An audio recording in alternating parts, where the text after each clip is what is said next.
নমস্কাৰ এটি গুৰুত্বপূৰ্ণ আপডেট আহিছে আপোনালোকৰ কাৰণে ভাৰত চৰকাৰ তথা অসম চৰকাৰৰ তৰফৰ পৰা নতুনকৈ ভেকেন্সি মুকলি কৰা হৈছে ভাল খবৰ আপোনালোকৰ কাৰণে ক'ত কি ভেকেন্সি ওলাইছে আপোনালোকে সবিশেষ গম পাব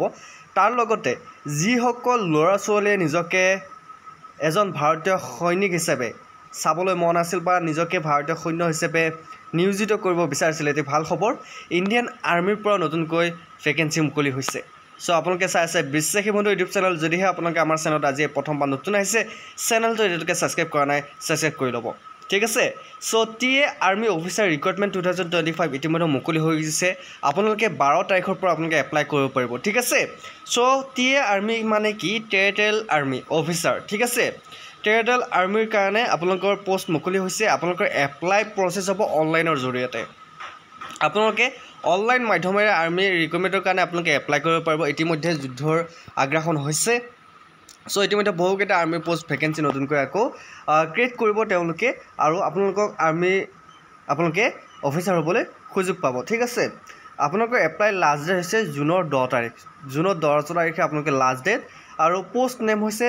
territorial army officer lieutenant job location হৈছে অল ইণ্ডিয়া আপোনালোকৰ ভাৰতৰ সকলোবোৰ ঠাইতে আপোনালোকৰ ইয়াৰে জব লোকেশ্যন হ'ব কেটেগৰী আপোনালোকৰ টেৰিটৰিয়েল আৰ্মি অফিচাৰ ৰিক্ৰুটমেণ্ট 2025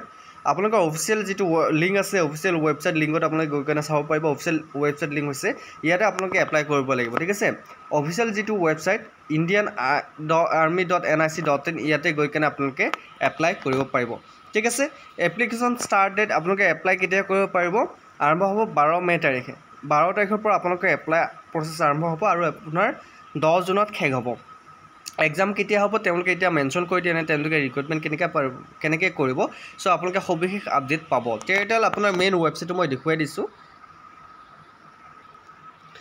বহুতে নাজানে টেৰিটৰিয়েল আৰ্মি মানে কি টেৰিটৰিয়েল আৰ্মি বা টিএ আৰ্মিৰ যিটো ৰিক্ৰুটমেণ্ট ওলাইছে তাৰে মই আপোনালোকক দেখুৱাই দিছোঁ টেৰিটৰিয়েল আৰ্মি হৈছে ভাৰতীয় সেনা বাহিনীক সহায়ক সেৱা আগবঢ়োৱা অংশকালীন স্বেচ্ছাসেৱক গঠিত সামৰিক সংৰক্ষিত বাহিনী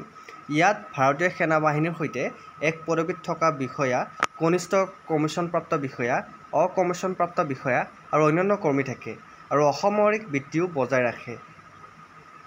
টেৰিটৰিয়েল আৰ্মিৰ প্ৰধান ভূমিকা হ'ল নিয়মীয়া সেনা বাহিনীক স্থিৰ কৰ্তব্যৰ পৰা মুক্ত কৰা আৰু প্ৰাকৃতিক দুৰ্যোগৰ সৈতে মোকাবিলা আৰু অত্যাৱশ্যকীয় সেৱাসমূহৰ ৰক্ষণাবেক্ষণত অসামৰিক প্ৰশাসনক সহায় কৰা আৰু প্ৰয়োজন অনুসৰি নিয়মীয়া সেনা বাহিনীৰ বাবে ইউনিট প্ৰদান কৰা গতিকে টেৰিটৰিয়েল আৰ্মিৰ এইখিনি কাম আছে গতিকে নতুনকৈ যিহেতু ৰিক্ৰুটমেণ্ট ওলাইছে আপোনালোকে 12 তাৰিখৰ পৰা আপোনালোকে এপ্লাই কৰিব পাৰিব বহুকেইটা পোষ্ট ওলাইছে গোটেইকেইটা পোষ্টতে আপোনালোকে এপ্লাই কৰিব পাৰিব সো আপোনালোকে এপ্লাই কৰিবলৈ ইণ্ডিয়ান আৰ্মিৰ যিটো অফিচিয়েল ৱেবছাইট টেৰিটৰিয়েল আৰ্মি তাতে গৈ কেনে আপোনালোকে এপ্লাই কৰিব পাৰিব সো এই টেৰিটৰিয়েল আৰ্মি ভাৰতীয় প্ৰতিৰক্ষা বাহিনী কেতিয়া এষ্টাব্লিছ হৈছিল 1970 পৰা 1920 চনত আৰু ভাৰতীয় টেৰিটৰি বাহিনী 1920 পৰা 1948 উত্তৰাধিকাৰী হিচাপে ভাৰতীয় ডমিনিয়ন 1948 চনত টেৰিটৰিয়েল আৰ্মি এক্টৰ ধাৰা টিএ টেৰিটৰিয়েল আৰ্মি গঠন কৰা হৈছিল গতিকে সবিশেষ আপোনালোকে জানিব সো টেৰিটৰিয়েল আৰ্মি এক্সাম হ'ব আপোনালোকৰ 4টা কেটাগৰীত এক্সাম হ'ব আপোনালোকৰ এই এক্সামটো তেওঁলোকে কেতিয়া পাতিব এতিয়ালৈকে কোৱা নাই আপোনালোকে অনলাইন আবেদন 10 তাৰিখে শেষ হ'ব সো 10 তাৰিখৰ পিছত আপোনালোকে গম পাব যে এক্সামটো কেতিয়া হ'ব আপোনালোকে এটা সোণালী সুযোগ ভাৰতীয় সেনাত যোগ দিয়াৰ সো যিসকলে ইণ্টাৰেষ্টেড হয় আপোনালোকে এপ্লাই কৰিব পাৰে ঠিক আছে সো আপোনালোকে যদি ভিডিঅ'টো ভাল পাইছে লাইক কমেণ্ট শ্বেয়াৰ কৰি আমাৰ বিশ্বাসী বন্ধু চেনেলটো ছাবস্ক্ৰাইব কৰি দিব বুলি নপাহৰিব আজিলৈ মানে অন্য ভিডিঅ'ত আপোনালোক পোৱা প্ৰতিশ্ৰুতি জয় হিন্দ জয় অসম